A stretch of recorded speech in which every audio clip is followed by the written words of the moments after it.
online. So what's the market like today? Anybody have a? Average days are about 35 days for single family. Average days are 35 days? I think it depends on location. Mm. The same kind of You know, see some markets or areas where house listed for only a week, Uh-huh. maybe change that. Other areas where house has been on the market with price reduction more than 30 days. Let me just see if this is. If you, let's say you were representing a seller and the property's been on the market and it hasn't sold. One of the things I used to tell my clients was that if 10 people look at it and we don't have an offer, right, it may be overpriced. If we go 2 weeks and nobody looks at it, it may be overpriced. Right? Do you understand? 80% of the marketing has to do with price. Right. Hi, how you doing?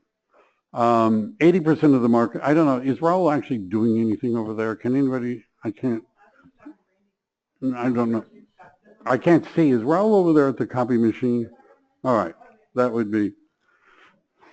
Hi, how you doing? Come on in. No, it's all right. You didn't bring any food. This is a real estate office. You're supposed to bring food. So the question is what is it like in the market today? And so if the market is rising, we can get away with a lot more on selling a house than if the market is not rising or if it's stagnant or falling, right? And generally the market is going up or down, right? So we're going to look at whether it's going up or down. And then 80% of whether or not a house sells is roughly pricing strategies, about 80%, right? In other words, thank you, Raul. So 80% is pricing strategies and 20% of it would involve other factors. And we're going to talk about some of those other factors. But if I represented a seller and I would say if 10 people have looked at your house and no one's made an offer, we have a problem.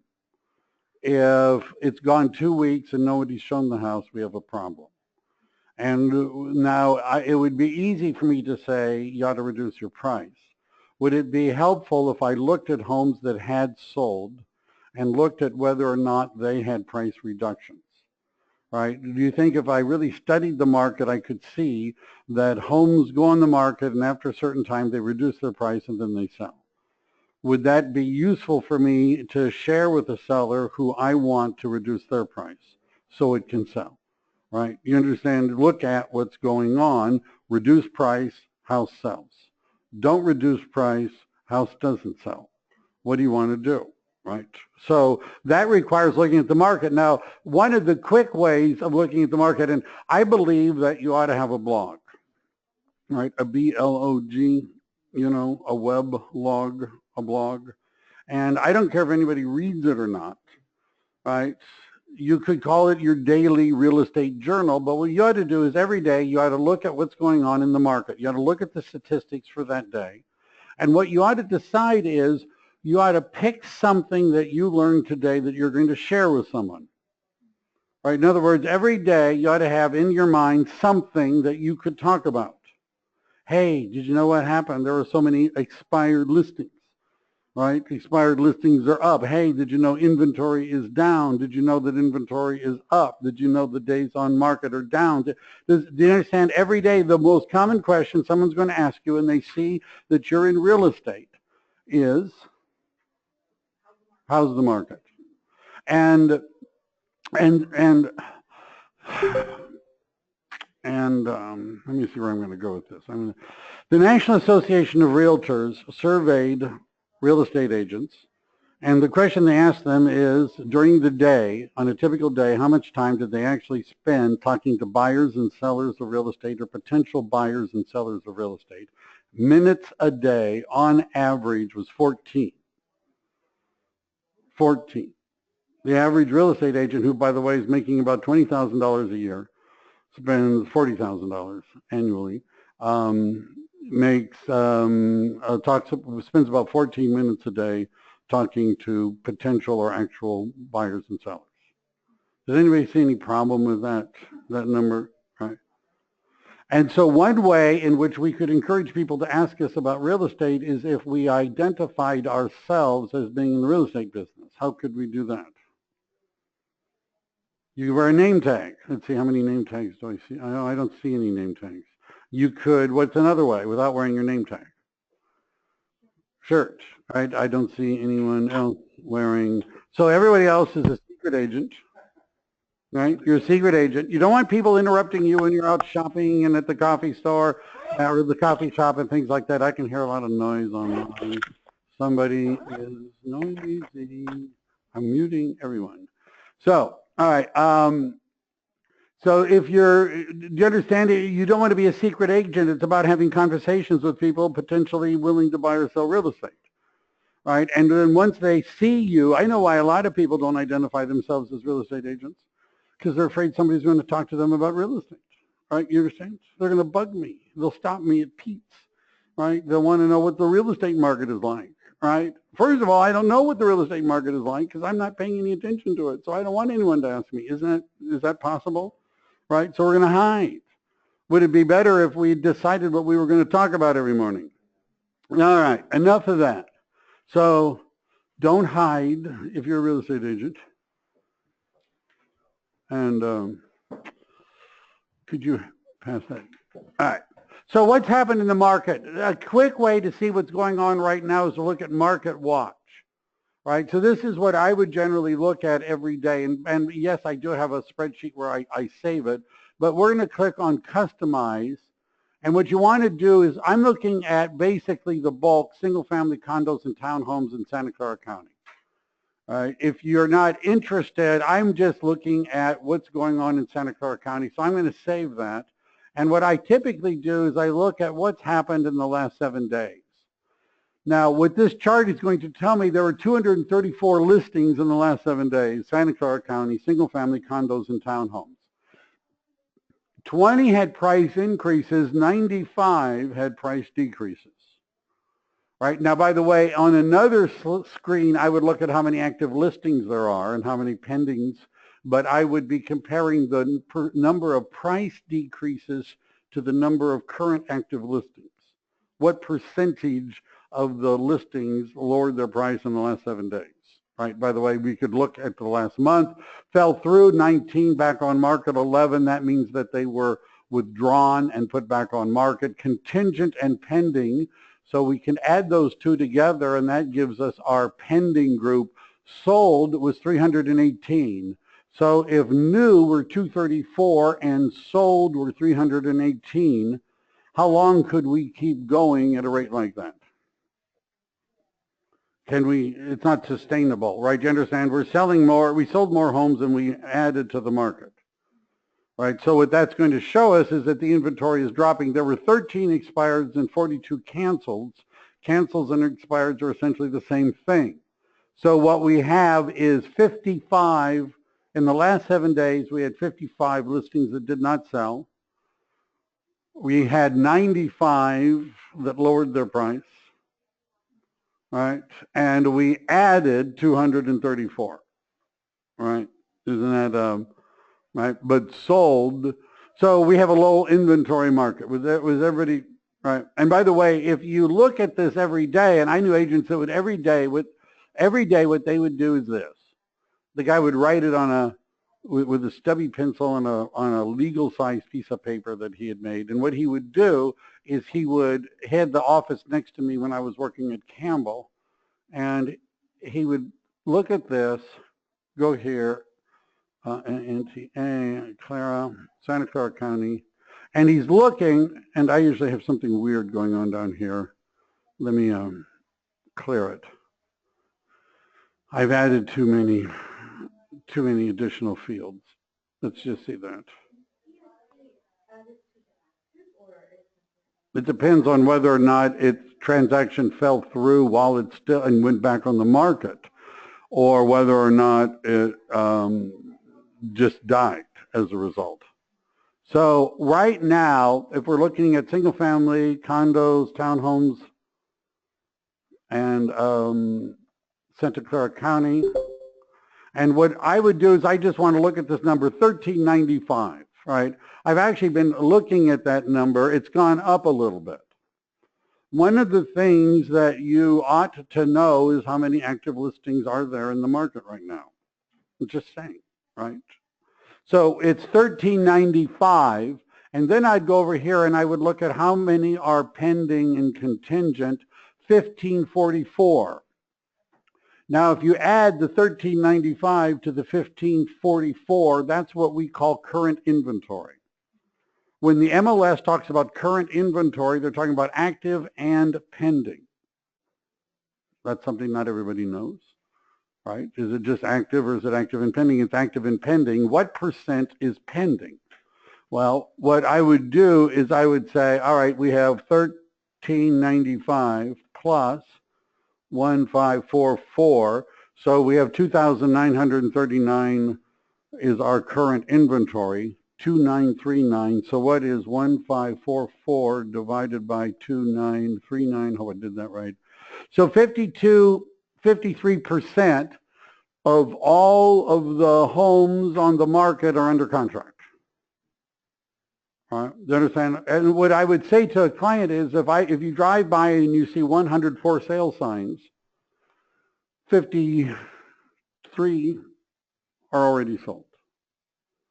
That percentage, by the way, will change on a daily basis. And what it does is it gives you a indicator, a pulse, as it were, as to how the market is doing that day. Right, do you understand? And so agents, what they do is they write down that 1395, the 1544, they write down those numbers like every day, right? What this guy did is he wrote 1 through 365, and every day of the year where he was working, he would write down the numbers. And so he would come into my office at 8 o'clock in the morning and he would say, did you see the inventory this morning? Did you see, right? And I'm like, oh yeah, sure. Sure, Bob. And he's like, you know, we lost 800 homes, or it went down 800, in other words, every morning he was doing this first thing when he came into the office. Right, and he knew where we're at compared to where we used to be at. Is it going up? Is it going down? How's the market moving at any moment in time? If you're able to have discussions like that, would people be more likely to listen to you about pricing? You think so? Right. The more that you could talk confidently about what's happening in the market, the more they're going to listen to you. If you don't seem to know what's going on, they're not going to listen to your opinion about pricing. Right, so there's more that we could do, but let's talk about the 20%. So 80% as to whether or not the property is going to sell has to do with pricing strategies, right? But 20% is going to have to do with everything else. Now, one way to illustrate that is a script that I used when I was competing against other agents that were selling a lot more real estate than I was. Right, I had done very well in Blossom Valley, so I went to Almaden thinking if I sold half as many homes in Almaden as I did in Blossom Valley, I'd be rich. And then it was like, welcome to the big leagues. Right, now there's far more aggressive real estate agents, far more aggressive. And there was this couple, Chuck and Janet Weller, I'll never forget their names, that were killing it from RE/MAX in the area that I was working. I mean, they're taking out full page ads in the Almaden Times. They're the top team in Almaden. And so sellers kept saying to me, well, why shouldn't we list our home with Chuck and Janet? You understand? Look at, they're selling all the homes in the neighborhood. By the way, they are also discounters. So not only were they selling the most homes, they were charging the least commission. Right? Isn't that nice? Right? You know? And so people are saying, so why should I hire you? Right? You charge more and you sell less. And so what I would do is I would ask people if they remembered the process they went through when they bought the home. This, by the way, is something important to remember when you're strategizing with a seller. right? Because you need to get the seller out of the seller mentality and into the buyer mentality. So do you remember when you bought this home? Yeah. Why did you buy this home? Now, first of all, this is what I normally would say. I assume you looked at more than just this home when you bought this home. Of course. Maybe 20 or 30, something like that. But you narrowed it down to 2 or 3. Yeah, of course. Why did you pick this one over the others? They'll say something, right? Because of the location, because of that master bedroom, because they're going to say something. Great. Let me ask you this. The listing agent, when you bought the home, remember who that was? The listing agent, not your agent, the listing agent. Remember who that was?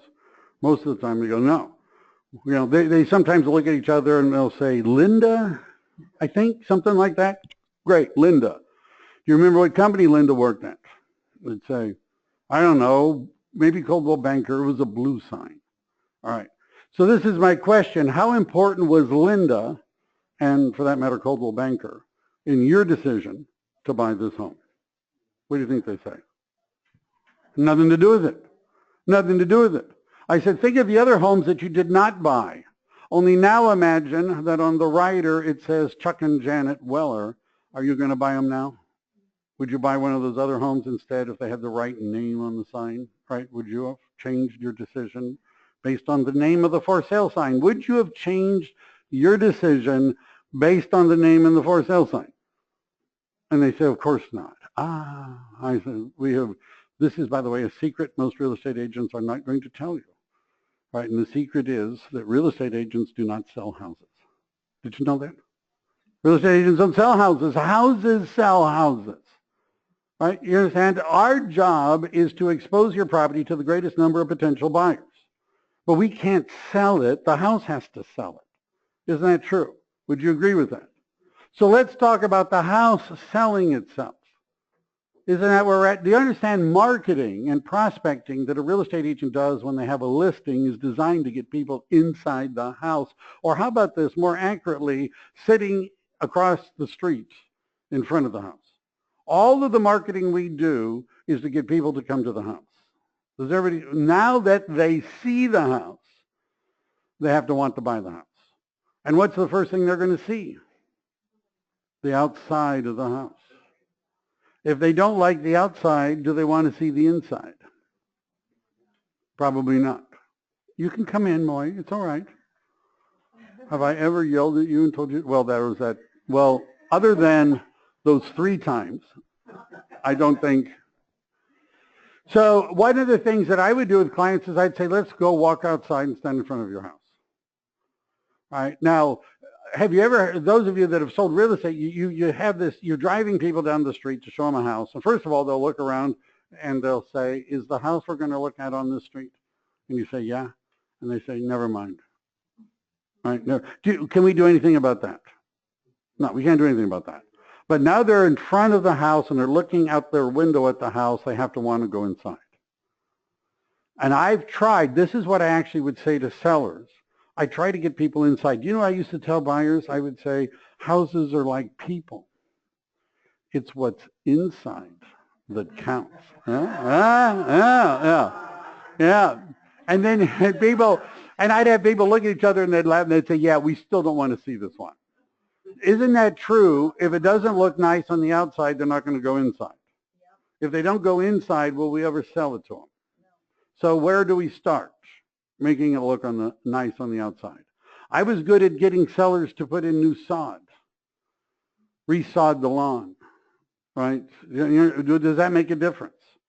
Right? Because people are going to decide whether or not they're going to buy do people buy books because of the cover? Do they buy cereal because of the box?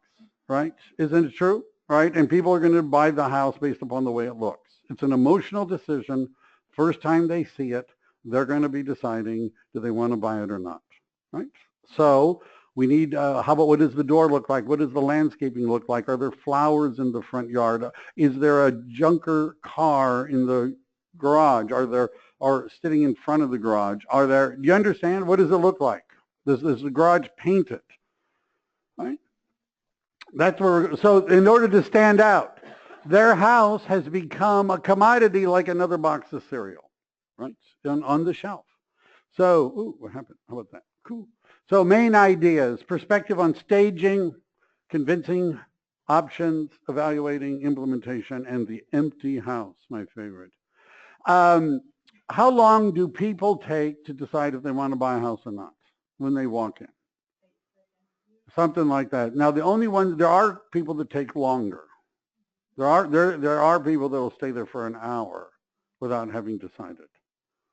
They're called investors that are looking for a deal, right? Isn't that true? The investor looking for a deal will spend time in the house and think about it, about how low of a price they could get away with, right? Everybody else decides in the first 30 seconds, even quicker than that. They walk in, it hits them, yes or no. Isn't that true? Right? Do we get a second chance to make a first impression? No. Right? So would it be, homes that are staged sell for more money and faster than homes that are not staged. And the homes that are not staged, the people that are looking at them oftentimes are the investors. Right? I mean, I know there's a gray area in between. Staging is staging is your ticket to getting your listings, yeah, in a shifting market. So when the market is going up and it's a heavy seller's market, you could list any ugly house. And I wrote an ad, and I have to admit, I said, name your price. That was the title of my marketing piece. Yeah, yeah, right, yeah. What do you think people thought? Name your price, right? We could get away with it, right? Because even if now it's not worth that much, give it a couple of months, right? It will get up there. But if the market is going the other way, then that means there's more competition, right? People are going to pick out one house from two or three, right? Do you understand? And this is what I always would say to sellers. There's two kinds of homes on the market. They're the homes that get sold, and then they're the homes that get other homes sold. Do you want to be the home that sells or the one that everyone else uses as a comparison and saying, look at that. See what a great deal we are? Look at that one. Staging is non-negotiable in many parts of the country. There are some real estate agents that just do it. Agents like great-looking homes. They're easy to sell. Buyers are looking for the value, and staging enhances your reputation as an agent. Do you think people will judge you as a real estate agent by the quality of your listings? Right? I was doing a lot of fixer-uppers. It was fun. And then I got a reputation, right, of doing the scary, ugly houses, right? And people would say, I hear you do really scary houses. I'm like, I don't want that reputation, right? Well, so isn't that right? But convincing your seller to stage, get the listing. So don't press it at the listing appointment. The goal of going on a listing appointment is to get them to sign the listing contract, right? You should talk about staging. My appointment, my presentation, one of the things I talked about was what do we do before we put the home on the market, right? You understand there's a pre-marketing phase. And that would include not only getting the inspections and the reports and the marketing materials, it would include getting the home ready. And that could include staging. But you don't want to necessarily fight about it. But it can be sensitive. Get the listing first. Just inform sellers that the return will be higher with staging. Again, would it help if they explained how they came to buy the house that they're living in right now? Could that be useful? If they explained, how long did it take you to decide that this was the house for you? Do you think that would be a good question to ask them? And if they, do you understand if they say, well, when we walked in, it just struck us, it looked really nice, right? We like the area already, right? Do you understand, right? That makes it a lot easier, right, in order to sell them. A lot of people don't have good imaginations. Isn't that true? Right? So a lot of people can't imagine what nice furniture would look like in a house. Real examples, gauge their reactions, adjust your presentation. Who would give you examples that you could share? Where would you find them about staging? Stagers. How about that? How about stagers? By the way, your preferred vendor list. Right? Remember preferred vendor lists? Right? the list you have of all your preferred vendors? Isn't that right? You got that, right? You have your 3 property inspectors, right? Your 3 roof inspectors, your 3 plumbers, right? You've got that list, right? Right. Should you have 3 stagers? Are there people that talk to stagers about selling a home before they talk to a real estate agent? Could you get leads from a stager? Would they have examples of what before and after? Gauge their reactions and adjust your presentation. What does that mean?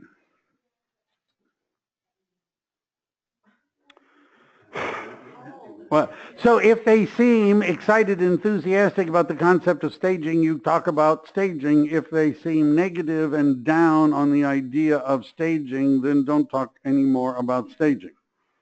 Right? I was told one time, this is one of the greatest pieces of advice I was ever given on a listing appointment. You know what it was? Talk about what the sellers want to talk about and nothing else. That was it. All right, so even if I like staging, I'm not going to talk about staging. Might I do it afterwards, after I get the listing?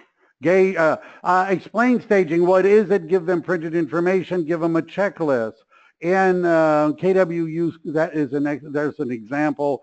If you were to Google search tips, all right, so I've created Google Alerts. How many of you know what a Google Alert is? All right, those of you who don't know what Google Alerts are, you go to Google, type in Google Alerts and search and then read. And so what I've done is I've created a Google Alert that says tips for selling your home. Is now a good time to sell a home? Is now a good time to buy a home? Tips for buying a home. And what Google is doing is constantly, believe me, you ought to see my email, my inbox.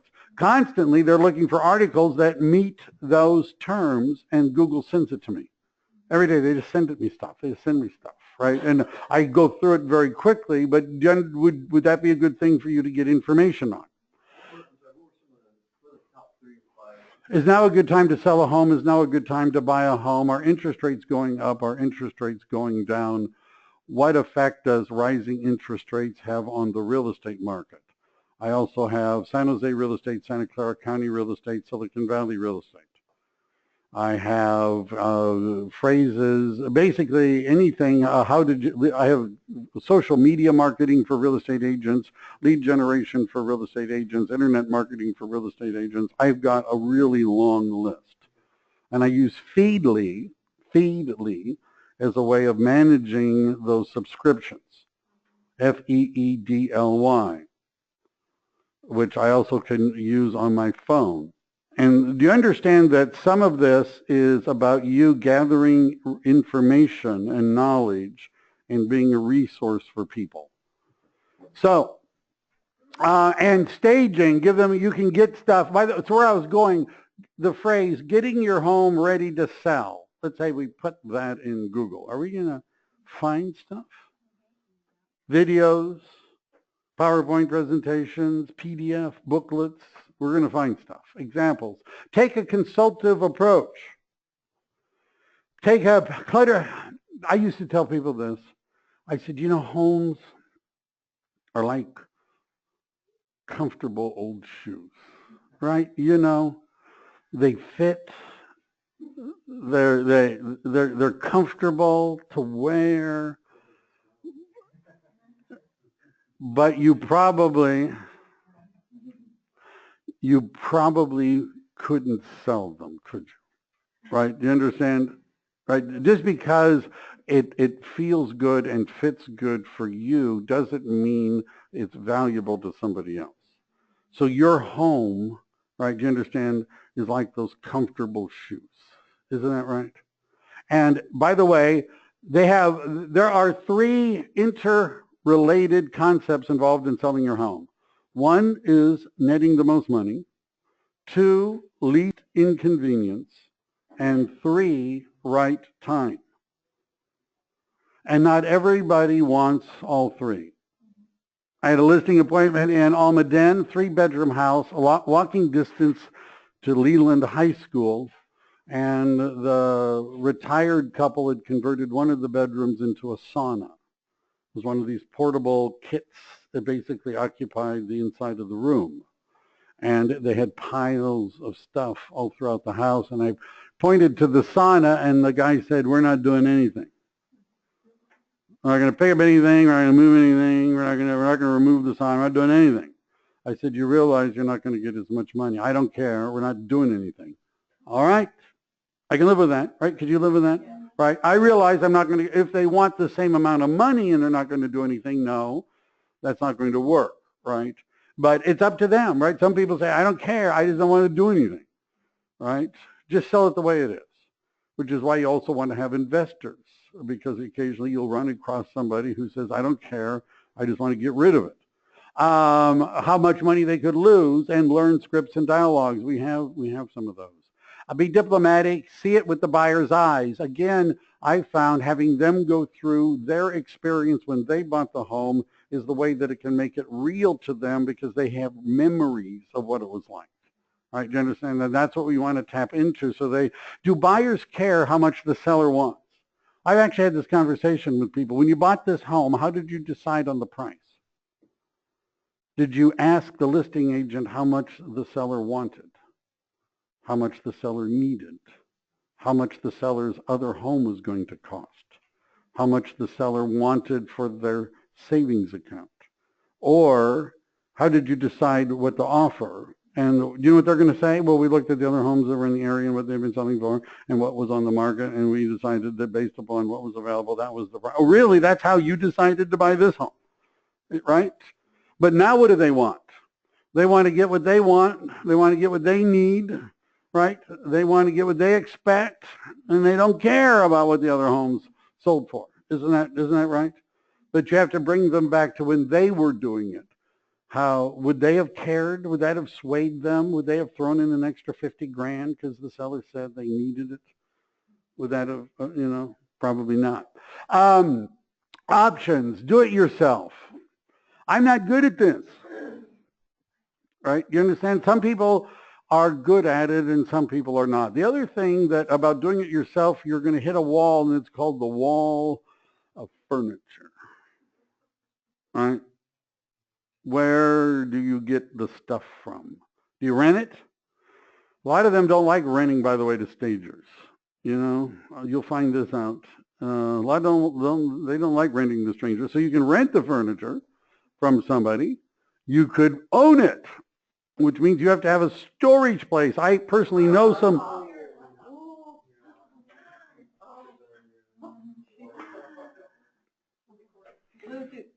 Bluetooth wireless. I know. I do.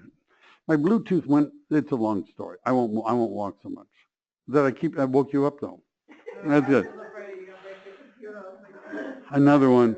So does everybody understand you have to think about where I know stagers personally that rented homes with big backyards, and in the big backyard there's like a circus tent, right, filled with furniture, and then the neighbors complain, right? Do you understand where you're going to put all the stuff, right? So now I know real estate agents who also do staging, and that's part of their value proposition, right? I roll that in, but you need to be very careful about cost. So who pays for staging? Is it the real estate agent, the seller, or do you split it? So they're supposed to. Do real estate agents sometimes offer? Yes. Does that sound good? Yes. When do you, but this is the problem. Like there's a guy that I was coaching at the Campbell office, and he had a friend that had a very expensive house, and his now ex-wife, but wife at the time, is a stager.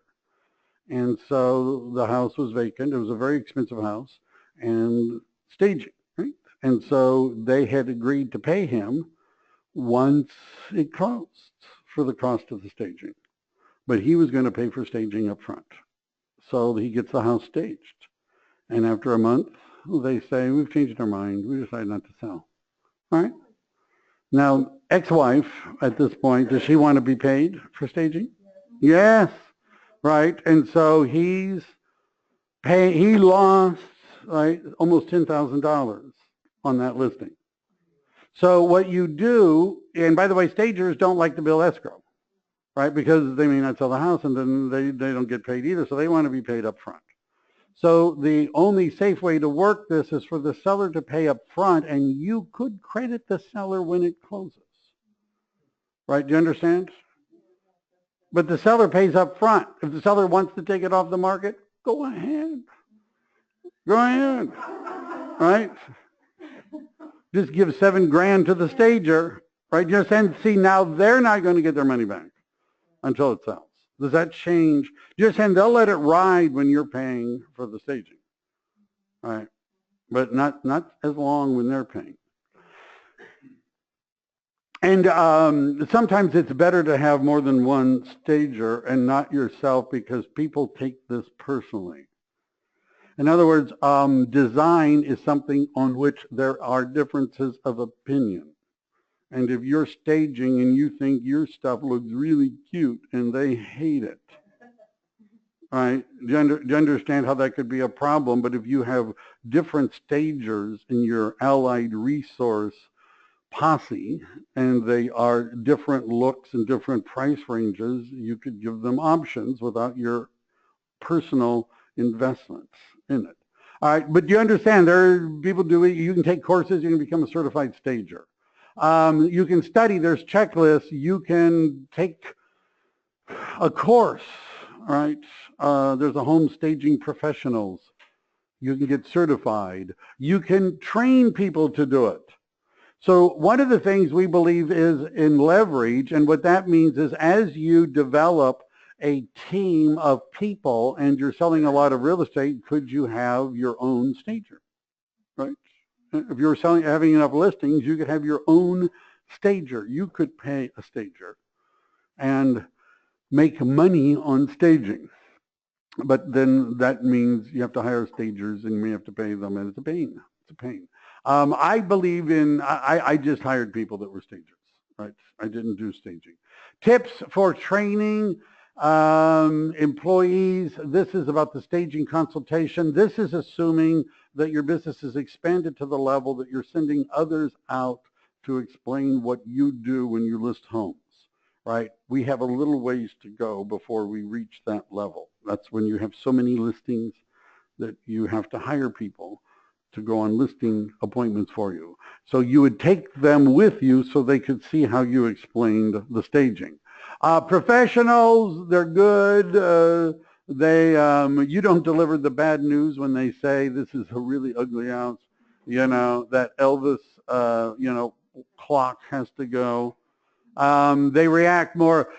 Sometimes having somebody else tell them, right, a third-party expert, it's not me. I actually like, I like velvet Elvis, paint. Personally, I'm with you. However, we paid them. That's what they think, They have props, storage, and overhead. But you do relinquishing perceived value. Is it possible that a seller might think, well, why don't I just hire the stager and sell it myself, right? So that, and by the way, is it dangerous if your stager has a real estate license? Yes. Now, my stager has a real estate license, but I know her really well for a long time, right? You understand? I trust her. However, it's dangerous. It's dangerous. And you have better control, but I personally don't want to worry about it. I don't want to deal with it. Hiring a professional, learn their reputation. What's a good way of finding stagers? Ask other agents. That's a good one. What's another? Right. Do they usually have their card or something, the staging company? Yeah, and so if you preview enough homes, you'll be collecting business cards. I take a picture, right? Of the stagers that look good, and you'll see different styles, right? One that you might like better or the other. Look at them. Go over your expectations and standards you expect them to achieve and maintain. What would be an expectation and standard? How about an expectation for a stager? How many of you have hired stagers? what's the biggest problem? What's what's the first thing you have to negotiate? Price, right? Let's say you got the price. When, how about when? When? When can they do it? I'm just saying there are some stagers that are several weeks behind, right? They don't have the material, right? So could good staging require a ramp-up time? So the stager has to go look at the house. The stager either has the material or has to get the material, right? This takes time. If you expect good stagers to show up tomorrow and stage a house, you don't know good stagers. Let me see if there's somebody here or somebody. The biggest problem getting the client to do what the stager requests. Yes. Well said. However, it's required that you obtain some level of control. So on a listing appointment, I would say there are one of three things that are going to happen. One of three things, right, by the end of today. Either you're going to hire me to list your home tonight, or number two is you're going to choose not to hire me to list your home tonight and maybe choose somebody else. Or three, I may choose not to list your home tonight. I may choose not to. And part of whether or not we're going to work together is whether or not you realize that I'm the professional realtor and I'm a consultant and you need to listen to me and follow my advice. And if you're not going to do that because you don't trust me or you don't like me or you think you know more or anything like that, then maybe you ought to find another real estate agent, right, that you do trust and you will listen to, right? Is that true? Right. And, so, and if you're busy enough, could you choose, there are some listings in a falling market. So you've all heard the early bird gets the worm, right? You've all heard that? But it's the second mouse that gets the cheese. Not the first one, no. The first mouse doesn't get the cheese, right? Because it gets the trap. The second mouse gets the cheese. So in a shifting market, the first listing is like the first mouse. The first listing agent, do you understand, is like the first mouse. So when the market is going down and agents buy the listing by saying, I can get you this price and I'm only going to charge you this much, and then it doesn't sell, then the sellers are talking to the agent that told them the truth in the first place. Do you understand? It's actually a strategy in a shifting market to be the second listing agent, not the first, especially if the seller is not being cooperative, right? Does it do you any good to list the house and it not sell? And then they list it with somebody else, lower the price, and it does sell. How does that help you, right? But you understand, now we're getting, in the other market, there's videos of me saying, take the listing, I don't care, any price, take it, get it, right? Who cares? Wait, it might sell anyhow, right? This is not the message anymore, right? Because if the market is softening, if listings are expiring, if price decreases are happening, then we need to be ready, right? So expectations, how soon can you do it? How much does it cost? When do you need to be paid, right? How long does it take you to get your stuff in and get your stuff out, right? And there's a contract, there's a whole bunch of stuff. Notice, get the stager for an hour of consultation after the listing agreement is signed. Many stagers will charge for this. And the reason they charge for it is because if I'm a seller, why don't I just call 5 stagers, have a free 1-hour consultation, and then go do it myself? Right? So they don't just come out and do free consultations. Now, if you work with a stager a lot and you keep giving that stager business, I have a stager that would go and give somebody a 1-hour free consultation. I have a stager that would do that because she trusts me. Right? However, you understand, most of them are not going to do that, right? They're going to want to be paid. And the consultation, often the agent may pay for that. Maybe not. It could be built into the staging cost. The stager and the sellers, and you should be there too. Right? So they can go through the house with them. And whether you're there or not is not that important to me. If you've got the time, you should be there too. Let me see.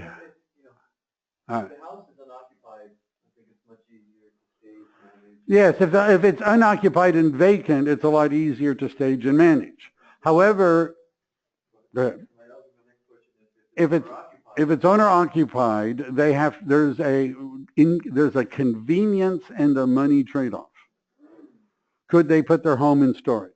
I mean, their stuff. Could they put stuff in storage?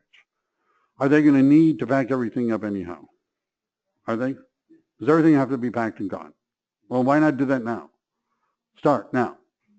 Get everything out, put it in storage, right? It's less convenient that way, but it would allow us to stage. By the way, the stager may say, we can keep that, we can work with that, not that, right? You know, oh my God, no, right? And so then you get rid of the other stuff. And what you get for that is more money. All right. Now you could say, I'm going for convenience. You're not going to get as much money. So the beginning of the conversation is, what's most important to you as a seller? What is your goal in selling the home? Is it to get the most money possible? Or do you want to squeeze every potential profitable dime you can? Is it for the least inconvenience? Because you know this is going to be a hassle, stressful situation, whatever you could do to make it inconvenient, that's what you want, or is it a particular time frame? Do you have to sell in the next 2 weeks or 3 weeks? What is most important to you? Right, you're saying you should have already had them answer this question. And if they say convenience is most important to me, then they're not going to pack all their stuff and put it in storage and let a stager come in. But if they're saying money, money, money, money, money, tell me what I got to do, then you need to pack up your stuff and get rid of it and let a stager come in. Right? But it isn't like it's a one-size-fits-all. How am I doing? I have no idea. Review the property. So a lot of times people want to do this on the listing appointment. This is something you have to fight with. What they want to do on the listing appointment is they want you to tell them what they need to do to get the house ready. It's way better to do it on another appointment, because once you've shared with them that, they could list with somebody else. You understand, you need to hold, you don't give them everything until they agree to work with you after the listing agreement is signed. Review the property when the sellers are not at home. Right? This is after the listing agreement is signed. Then you get keys to the property, and that's when you would review the property yourself with the stager, perhaps. Curb appeal, inside the home, layout, extra furnishings, note room, bright colors, strong wallpaper. I saw one, pink flocked wallpaper. You know, the kind that sticks out, pink. It was just about everywhere. More clutter, more imbalance, wear, bad color. I mean, they have, by the way, this kind of review, there's checklists online, stagers all have them. You get the idea, but you want to make recommendations. These two things, by the way, you either need to learn how to do or you need to hire somebody to do, because virtually every seller of a single family home is going to want this. Right? Everybody's going to want your opinion about what they should do in order to get it ready to sell. So either you need to learn something about it, or you need to find somebody who knows how to do it, make them part of your team. A list of your subcontractors. Have I talked about a preferred vendor list? Have I talked about that? Never. And working with business-to-business referrals. Is that true? Are you going to need handymen, painters, plumbers, landscapers, junk removers? I had these guys. They made junk go away. I have no idea what they did with it. They wanted cash. They would show up with their big trailer, and whatever you had, it went away, right? No idea where, right? But is that important, right? When I could say to people, I can get that to go away, right? Don't worry. Right? Hold your sellers accountable. What would that mean? Make sure they do it when they say. So getting a commitment out of them, okay, I'll do it by Tuesday, wonderful. Would it be good for you to check back in on Tuesday? How did it go when you talked to the person, right? You understand you need to follow up. You need to manage them. Listing agreement, you could even talk about it. And so I like those words. Rather than picking a date, it basically says that when the house is ready. Right? Should we put the house on the market before it's ready? Probably not. Not if we want to get the highest price.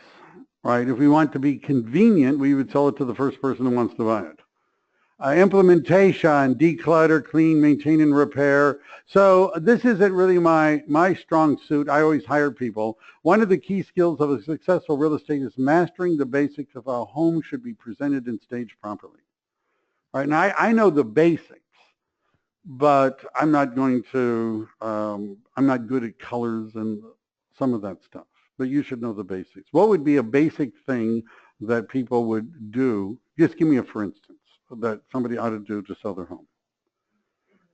Clean it, fresh paint, declutter.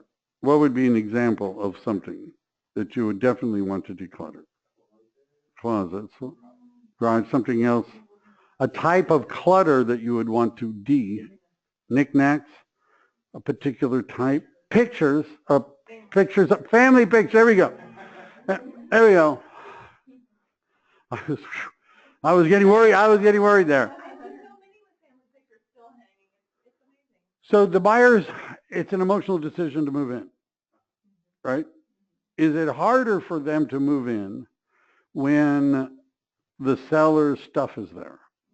See, this is the difference between sellers having stuff and staging stuff, because staging stuff is sort of depersonalized stuff, right? Do you understand? So it doesn't create, it looks nice, but it's not the homey feel so much. But the real home has a homey feel. And then when you see pictures of the family, I've seen buyers say, oh, we don't want to take their home away from them. Look how happy they are, right? Right? Right? Right? And I would share this with sellers. So does it make it harder for them to emotionally move in when the seller's family pictures are everywhere? Right? So they want to depersonalize, not just declutter. That means closets, right? Stuff needs to go to storage. Stuff needs, and the only thing I have against pods is that they hurt the curb appeal, right? But how much money do you want to get? Do you want to net the most money, or do you want to make this more convenient, right? But there's a trade-off. You can make it more convenient, you just get less money. Right? But yeah, sure, we can sell it the way it is. Just knock off 50 grand, it'll go. It'll still go. Maybe 60. Yes, do people want to look at the garage? What do you think? What reaction do people get when they look at the garage and it's filled with stuff? What do you think? Hoarders, you see those TV shows about the people, they pry out of the houses, you know? Yeah. But it would be, where would you see what we're using as the model? I gave it away. Model homes in subdivisions, right? Do you understand? If you wanted to say, if somebody said to me, this has actually come up often, could you show me examples of where we're going, what this should look like? And I'll say, yeah, let's go to the model homes at the subdivision, new homes. These people have spent a lot of money researching this. This is what it should look like. Isn't that right? Do you think they've spent a lot of money on that? Right? Do you think they know that that kind of stuff pays off on their bottom line? Right? Should we maybe trust that they do know something about that? Then that's what it looks like. That's what we want it to look like. And that would include the garage, preferably. Right? So when they walk in, they say, this is it. Right. Well, so, but you get an idea. Should a real estate agent be conversant on this subject? Do you think people might ask you about it? They might chat with you about it. Is this something you'd expect a real estate agent to know if you were a seller? How to get the house ready for sale? I hope so. Examples of more extensive, should you know contractors, plumbers, electricians? By the way, fixer-uppers, you need to know contractors, because what you usually have to do is make an offer that is not contingent on inspections, because they know it's a fixer-upper and it's trash. So you bring the contractor with you when you show it. So the contractor can tell the buyer what it would cost to fix. Right? You understand? That's at the other end of it, but you should have people that can do all this stuff. Right? And you should look for people that might refer you business that can do all this stuff, that you could refer business to. Tell them you're calling to put together a preferred vendor list so you can refer people in the tile business clients. Will you do me a favor and refer somebody back to me? Like, does this market center have a preliminary list? Yes, we do, and so does the Santa Clara County Association of Realtors. And if you go through all of the Keller Williams stuff, you're going to find that Keller Williams has an arrangement with a company called Home Keeper, Keepr, Home Keeper. And Home Keeper is a mobile app that will work in conjunction with your Keller Williams mobile app. And what it does is it tells people when they need to do certain things in terms of home maintenance. It also, however, is where you can put in your preferred vendor list. And if they take pictures with their, this is really pretty cool, of the back of their appliances, HomeKeeper will find the manuals and warranty information just from the picture. So you don't have to actually, write it down or type it in. It's got a whole bunch of whistles and bells branded to you, your picture, your name, your phone number, your email, HomeKeeper. And the process of accumulating this list could be a lead generating activity, right? By building referral partners. All right, enough. Pets. Get them out. Is that sometimes not enough? The smell. Should you know companies that can detoxify houses?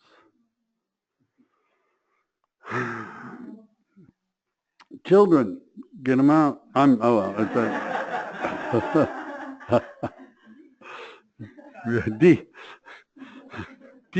De-child them. It's a challenge, but they have to, we have to have to put stuff away in storage, right? So the 3 favorite toys and personal photos, is that sometimes difficult to get all that cooperation? No. Make a good first, paint or replace the front door, clean and polish the door. New welcome mats, potted plants, even a row of plants around the cracks on the paving and stairs, clean windows. 2 most important steps. And so there's checklists that we have available. So have you ever been into the kitchen? The kitchen has the coffee maker, the espresso maker, the bread machine, the rice maker, the iced tea maker, right? The juicer, the margarita machine, right? Yeah. Am I describing anybody's kitchen? And it's actually a big kitchen, but it doesn't look like a big kitchen because it's got all that stuff. Right. And so again, look at what you see at new homes, right, as a model. A cleaning, you should know good cleaners, right? Detoxifiers. By the way, I'd gotten to the point where if I walk in and they're smoking cigarettes or they smoke cigarettes in the house, I would ask them. By the way, I ask people, once we're going, I do this after they've hired me, after they've signed a listing. How honest do you want me to be with you on a scale of 0 to 10? And by the way, what do you think people almost always say? 10, right? If I said, hey, do you want me to, how much lying do you want, right? Do you want 100% honesty or do you want 90, give me a gauge. I'd say, well, 10, right? So I'd say, great, you realize that 88%, less than 12% of the American public smoke cigarettes these days. And what that means is that 88% of all the potential buyers, when they walk into your house, are going to turn around and walk out, right? Because they don't like the smell. So if you want to get the most money possible, what's going to happen is, first of all, you guys are not going to smoke another cigarette inside this house ever again. And number two, you're going to call these guys here, and they're going to send people over in hazmats, and they're going to detoxify the house so that the smell goes away. And again, fees, cost. They pay for that. That one they're paying for. So Certainly, I said I'm going to give you the contact information, and you're going to call them, and they're going to come over, and they're going to do this. They pay for inspections and reports. I didn't pay for stuff. I mean, I paid, there's a little things here and there. I didn't generally pay for stuff, right? I thought it was better not to make that a habit, because agents that pay for stuff seem to always pay for stuff. And it seems that the way they get more business is to pay for more stuff, right? As opposed to doing a better service. What else am I doing? Once a listing is signed, I leave them a David Knox DVD. That's a very good DVD. Tom is in my age range, and that guy David Knox has been around a while. Very good. But are there videos? Because he's talking about DVDs, right? And the young people are going, what's a DVD? So are there videos that you could send people and stuff? But you should know about this. You should study it. You should watch videos. You should take classes. You should know people that know how to do this. Maintenance. I had handymen, not licensed contractors, but the guy was good at fixing stuff. You know, if the vent in the bathroom was making noise, he'd go to Home Depot, buy one, come, replace it. And it was like $20 or something. I mean, it was, you know, I mean, you need that, right? Atmosphere. Mood. Look at the new home subdivision models. Music. Music. New home subdivision models, do they have music? Yeah, most of the time they do. Some do. But you could have the lighting, fresh smells, props, right? We're talking about staging. Again, people make a decision very quickly. Checklist to follow, quickly maintain the stage look. You need to get their cooperation. Empty houses, they want to know why it's vacant. It looks sad if it's vacant. Right? Even if you have a good reason why, it still looks sad. Doesn't it look sad? Right? And so that may not create the right impression, but there's good news is that you can do what you want. It's hard to visualize when a room is empty. People have difficulty visualizing spatial relationships, like how big our couch is and where it will go. That's why they pace around. Having something where they could say, well, ours is a little bigger than that, you know, and see where it might go. They get bogged down in negative details, right? Checklists, rent furniture, add pictures, silk flowers, cushions. I know real estate agents that are good with that, right? You understand, even if you don't stage the whole place, you could do a lot, right? You could make it a lot better. Lighting is very important. People generally close their drapes when they're at home or when they're not at home. Isn't that right?